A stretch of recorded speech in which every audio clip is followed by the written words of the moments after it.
Hey, this is Nick, aka The Weiler, here for the Deadly Operative Grunt Show.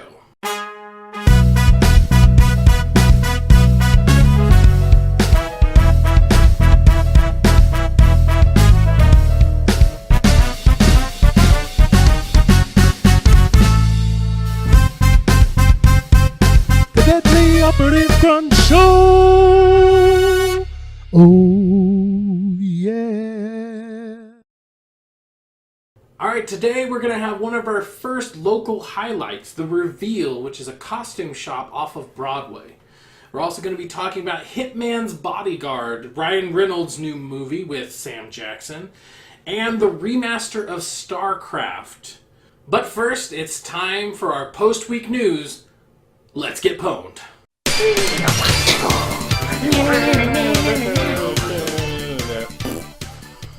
Alright, in some news we have William Zabka and Ralph Macchio are doing a small 10-part series on YouTube Red for the Karate Kid. Yeah, that's how you get all those thousands of tweens interested. 80s nostalgia. ESPN, the Ocho, is becoming a real thing, at least for a day. They're going to have a lot of weird sports like they did on the Dodgeball movie. I really liked the Dodgeball movie back in the day. Probably one of my favorite Ben Stiller movies of all time. So I like that they're doing this little ode to the Dodgeball movie. Alright, and I know this is a little bit older news, but Ready Player One looks dope as shit. Steven Spielberg's taken the helm on that one, and he dares to ask the question, how many pop culture references is too much? No. I want everyone. I mean everyone. Everyone! Alright, calm down, Steven. Mario is going to be rated higher than E for everyone. Everyone! This is weird. It's probably one of the only Marios that's going to be rated that way. I guess it's because he's taking over people against their will and using them for his own deeds. I mean, it's not like any other game has done that. But I guess there's a line between sucking up somebody and pooping them out as stardust and hat raping into submission. Well, at least we know where the line is, Nintendo. Thanks. And finally, some nerd news. AI had to be shut down because it was creating its own language. Yeah, I think I know what Archer would say about that. Yep. Alright, now we're going to go to Dogs at Play talking about Starcraft.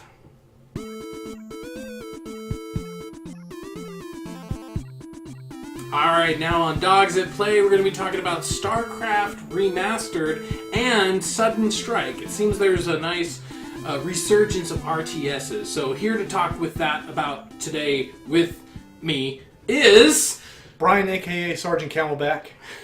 How you doing, Brian? I'm doing well. Really excited about the new Starcraft Remastered. And what have you been playing? Well, I've been playing Command & Conquer. I've been playing the first one, and I've been playing Red Alert 2. Oh, nice. Because that was a good addition as they progressed. But growing up was Starcraft and Command & Conquer. It seemed to be like a rivalry between the two studios. Yeah. What would you say was your first one that you've ever played? My first one that I played was Command & Conquer. I played it for Nintendo 64. Nintendo 64, really? Yeah, Nintendo 64. Okay, so you didn't even play it on the PC? No, I didn't play it on the PC. I didn't own a PC. My friend did. He built his PC when we were like young teenagers, and he built it and bought Starcraft, or ripped it, as we would say. We got it from a buddy of his, and that was awesome. Like the first level of Doom? Yeah, absolutely. It was my fondest memories of RTS, and what really got me into playing video games like I do now is real-time strategy. My queue on Steam and Origin is mostly real-time strategy and Fallout. That's what I like to play. Oh, cool. And funnily enough, that's actually one of my very first experiences of video games is RTS. I think it was Command & Conquer back in the day. And I want to say that was one of my first actual multiplayer experiences. Because, you besides the passing the controller back and forth and everything, but I think that was probably one of my very first experiences of online. It was LAN at the time, but it was online. It was out there on the web. So, but yeah, that was one of my very first experiences was Command & Conquer, playing over at my buddy's house. You know, my dad was really into it, so he'd get us set up, and we'd have our tournament, and they'd have their tournament and everything. So, yeah, that was definitely one of my first ones. What would you say is, like, your favorite RTS? My favorite RTS is, I love Starcraft. Nice. It's a lot of fun. There are things that I like about it as opposed to Command & Conquer. What really attracted me to it was, okay, there's a bigger resource economy. You know, Okay. you're dealing with the gas and the crystals, and there are more ways to, you know, rain hell upon your enemy by, you know, Modern Warfare wins by attrition. And even when you see the professional players play, you know, over in Korea and in China, they're beating each other by attrition. They're attacking the workers so they can keep them from collecting those resources before they crush them.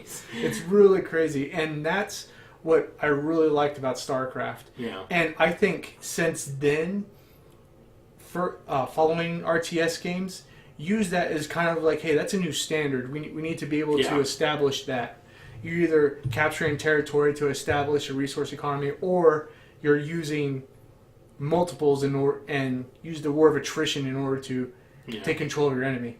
If you play that pace. Now, there are different ways to play, but that seems to be the new standard for RTS since then. And that's what I really liked about StarCraft. It offered a lot more. It offered what people were looking for, what they didn't get in the original Command & Conquer. Aircraft, another race, which actually had, you know, with Command & Conquer, you had the GDI and you had the nods. Right, The GDI was like blunt force, and the nods was using subversion and things of that nature in order to beat your enemy. And then when you had StarCraft, you had 3 races that actually had 3 definite strengths and weaknesses that you can use to your advantage or disadvantage if you so wish. Yeah, right. Yeah, the funny thing, you bring up the Koreans, the South Koreans in particular, obviously. Like, they're pretty much like pop stars when it comes to, like, StarCraft and esports. I want to say it's one of the most watched sports. And they actually had, like, soccer people, well, football in Europe. They had football people go and meet their favorite RTS players. So it's funny to see, you know, that RTS and esports have gotten so far that actual athletes hold esports athletes to such a high esteem. Absolutely. I was watching some of the Intel Masters competitions, and it was insane on how they play. Even the developers of StarCraft saying they're using techniques that they didn't even think about in the design. Oh, really? So they're using, like, on StarCraft 2, they used the medevac ships, and they would drop the Terrans on, and that caused damage to the enemies, and they'd pick them up and use them as bombers. Essentially. What? Yes. So those are things that they didn't even plan on in the design that just turned out to be, a little quirk of the game. So I don't know how much you got to play to learn to do that, but hey, they're professional players, and that's what they do. And it's crazy to see how South Korea has some of the best players in the world, and even China that has some of the best players in the world, even though China just started playing video games the last few years. That's true, yeah. And them coming in and playing that. But StarCraft, what I hope to see in it is they were able to push it to 4K. Nice, good. A great thing about what StarCraft Remastered is coming out is $15. It has Brood War with it. Yeah, that's probably a really good selling point. I mean, any remaster you look at nowadays is $60, and it's like, but I paid that much years ago. Why do I have to do that again? When I found out Brood War was coming with it, that really excited me, because what's the new thing with video games these days? Hey, pay $60, and hey, DLC is coming right around the corner. Right, it might cost the same amount. Yeah. And I'm glad I think that's like respect to the fans. You know, I don't think they're looking to sell millions of copies. I think they're want to put it on the newer platforms, the newer PCs, you know, and because there are people still playing the old game on their current PCs, but you know, you got so much more performance potential that you can't utilize because the game wasn't designed for that. Right. No, you bring up a really good point. It's all about the fans. It's all about, you know, keeping them happy. I mean, especially since they're willing to put it at $14.99. Yeah, it's not about the money. It's about, they know who's going to buy it. The people who've been playing StarCraft forever, they're going to buy it. And I think it's a really good business model to do that. Another RTS that's coming out very soon is Sudden Strike 4. Now, this one interests me a little bit because it's also going to be coming out on the PlayStation 4. So we haven't had a lot of luck with console versions of RTSs, but it's a PlayStation 4. There's almost no RTSs, so I'd like to at least give it a try. But you actually tried it out on the PC. What did you think? Yes, I played the Steam demo. Oh, okay. And I played the Leningrad mission for the side of the Russians. And for me, it felt a lot like Company of Heroes. Good. Especially it being a World War II game. I mean, other than it being a World War II game, genre game, the fact that you're using cover bonuses and concealment bonuses. So what that means is if you put your units inside the wood line, the enemy's going to have a harder time seeing them or engaging them accurately. Right. And they use the squad system, which is a thing that RTS games have moved to over the last few years, using squads instead of moving individual groups and just kind of moving them into a horde. Mm-hmm. That the whole squad acts as a single unit. So if you move them to a wall, they're going to take their respective positions on the wall. Yeah, that's cool. And that's why it felt so familiar to Company of Heroes for me, because I like Company of Heroes for that reason. It's using small unit tactics and what you expect to see in a World War II genre game. And that's really what I like about it.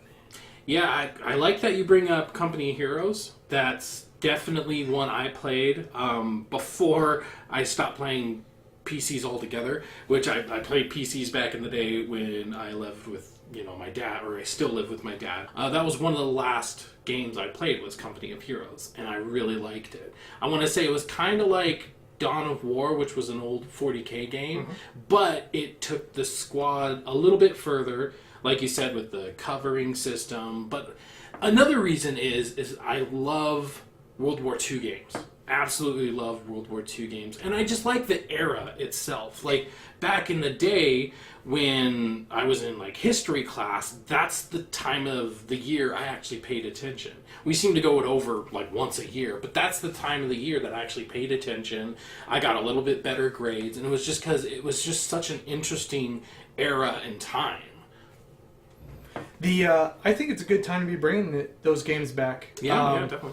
They came back, brought when we were teenagers, and it kind of faded out, as first-person shooters kind of became, the new gaming standard, I think when we were younger teenagers, RTSs were kind of like those most popular games that are coming off the shelves. And then as you had the emergence of first-person shooters, and they're taking advantage of, hey, cool, we got World War II games, we're going to be doing these type of things, try to keep it historically authentic, maybe not necessarily accurate, because that doesn't make a game fun. But I think it's the right timing. You had Battlefield that came out not that long ago, and it's a very historically authentic game. It does cover World War I, but it's on the Centennial, so I think the Centennial is some of the major battles that they're covering on the game. So putting World War II games back into the fold, I think it's a proper nod to the genre. Because the two most studied wars in history are the Napoleonic Wars and World War II. True. Yeah. Because so much was defined, so much of society and how the world was defined was by those two wars. And especially World War II, a lot was changed from that. And as computers get better, as the consoles get better, consoles are just, now they're right in line with computers these days. And you're able to do more. You're able to keep things more authentic. You're able to pay homage to, soldiers, not necessarily glorifying war, but paying homage and respect and getting people to know what actually went on. Yeah. And with Company of Heroes, what I really liked about it is unless you were studying history, some of those battles that they talk about in that game, you can't find them in a movie. You're going to have to dig in a book to find them. Yeah. And how those battles were fought. And that was what I really liked about it. And that's what I really like about Sudden Strike 4. The only thing I don't like about Sudden Strike 4 is the price. And I might wait for a Steam sale on that one because I think it's going for $60. Oh, right. Yeah. 15 versus... Yeah, I can see what you mean. All right. Yeah, I mean, I definitely want to give Sudden Strike a try. Hopefully I can find a way to rent it or something. But I mean, the number one reason is because it is on the PlayStation 4, but a very close second is World War II. Because I love that era. I mean, and not only that, but, I mean, it's just a good time for a resurgence. I mean, because even if you think about movies, you got Hacksaw Ridge, you got Furry, or Fury, and there's a third one, but still can't remember it. But yeah, I'm really excited about it. So, but what about you guys? Are you excited for RTS making a comeback? What's the first RTS you played? Let us know in the comments below. Up next, we're going to have Cam on to talk about the new Hitman Bodyguard.